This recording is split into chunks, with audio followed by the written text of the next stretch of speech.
শ্রীমদ্ ভাগবত গীতার দ্বিতীয় অধ্যায়ের চতুর্থ শ্লোকটি অর্জুনের চরম মানসিক দ্বন্দ্ব এবং শ্রদ্ধার একটি বহিঃপ্রকাশ।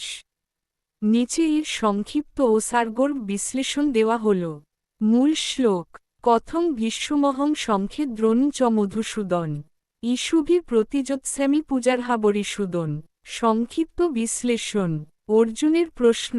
অর্জুন শ্রীকৃষ্ণকে জিজ্ঞেস করছেন রণক্ষেত্রে তিনি কিভাবে পিতামহ ভীষ্ম এবং গুরু দ্রোণাচার্যের মতো পরম পূজনীয় ব্যক্তিদের বিরুদ্ধে অস্ত্র ধারণ করবেন।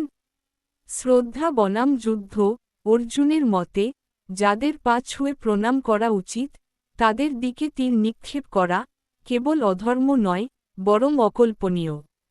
এখানে অর্জুনের মোহ এবং ব্যক্তিগত আবেগ তার কর্তব্যের চেয়ে বড় হয়ে দেখা দিয়েছে।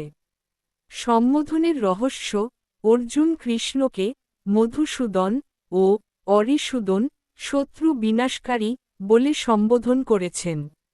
এর মাধ্যমে তিনি বোঝাতে চেয়েছেন যে কৃষ্ণ অসুর বা শত্রু মেরেছেন, কিন্তু ভীষ্ম দ্রোণ তো শত্রু নন, তারা গুরুজন।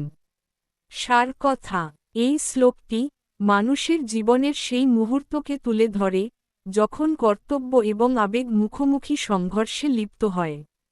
অর্জুন এখানে আদর্শগত সংকটে পড়ে যুদ্ধের ময়দান থেকে সরে দাঁড়াতে চাইছেন, কারণ তার কাছে সম্পর্কের মায়া কর্তব্যের চেয়ে বড় হয়ে উঠেছে।